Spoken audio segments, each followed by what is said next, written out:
আসসালামু আলাইকুম। আজকের দিনটা শুরু হয়েছে আম্মুর হাতের চিত্রুটি, চিতই পিঠা আর একদম হার্ড চিকেন, যেটা দেশি মুরগি, সেইটা দিয়ে। তো সকালবেলা ঘুম থেকে উঠেই দেখি যে আম্মু সব কিছু একদম রান্না করে ব্রেকফাস্টের টেবিলে দিয়ে দিয়েছে। আমি আর আজমি ঘুম থেকে অনেক লেট করে উঠেছি, কারণ আজমির শরীরটা অনেক খারাপ, আমারও শরীরটা অনেক খারাপ ছিল। এবার বাংলাদেশে যাওয়ার পরে আম্মু আসলে ট্রাই করেছে সব কিছুই করে আমাদেরকে খাওয়ানোর জন্য। তো এখন আসলে আমরা খাওয়া দাওয়ার পরে রেডি হব, কারণ আজকে ফাইনালি আমি আমার দুইটা বেস্ট ফ্রেন্ডের সাথে দেখা করতে যাব। পুরা 1 মাস হয়ে গেছে, এখনও আমি টাইম পাইনি ওদের সাথে দেখা করার। আসলে আমাদের কারোরই টাইমিংয়ে কেন জানি মিল ছিল না, হয়তো বা আমি ব্যস্ত ছিলাম বা ওরা ব্যস্ত ছিল, আর সবচেয়ে বড় কথা আমরা সবাই অনেক অসুস্থ ছিলাম, যার জন্য আমাদের দেখাটা করা হচ্ছিল না। তো ফাইনালি আমার ফ্লাইট আর বেশি দিন বাকি ছিল না, 2 দিন পরে আমার ফ্লাইট ছিল। তার আগে তাড়াহুড়া করে ওদের সাথে আমি দেখা করলাম, কারণ ওদেরকে না দেখে আসলে আমার অনেক খারাপ লাগবে, আর ওরাও যদি আমাকে না দেখে অনেক খারাপ লাগবে। আমরা অনেক বছর পরে আসলে ফ্রেন্ড একটু মিট করি। তো এখন আসলে চলে যাচ্ছি ধানমন্ডিতে। ওরা বলেছে যে ইউনিমার্টে যেতে, আমরা বিকেলবেলা সন্ধ্যাবেলা সবাই একসাথে হব।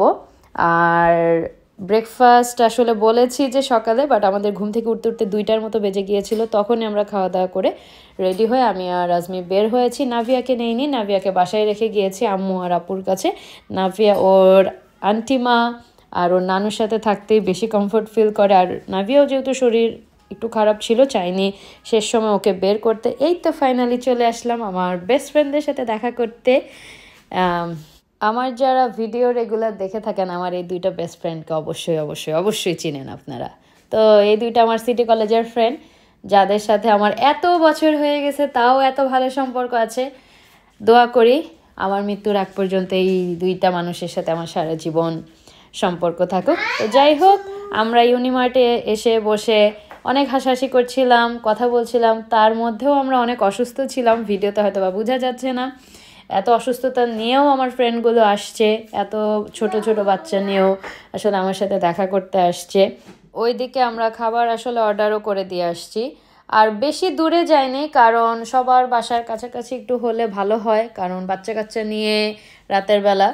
তো এই তো খাবার চলে আসছে। খাবার খুব যে একটা খারাপ ছিল তাও বলবো না, আবার খুব যে একটা ভালো ছিল তাও বলবো না, কিন্তু আমি একটু হাংরিই ছিলাম, তাই আমি খাচ্ছিলাম। স্পেশালি এই জুসটা আমার কাছে অনেক ভালো লাগছে, কিন্তু আমার ফ্রেন্ডদের কাছে এই জুস ভালো লাগে না, অনেক মিষ্টি বলতেছিল।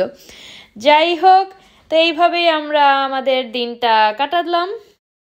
আবার জিনিস কালেক্ট করতে হবে, কারণ এখন আর বাসায় কাউরে ভিডিও করি।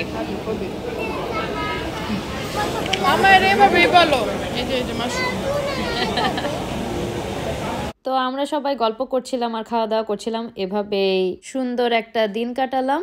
আল্লাহ হাফেজ, আসসালামু আলাইকুম, দেখা হবে নেক্সট ভিডিওতে।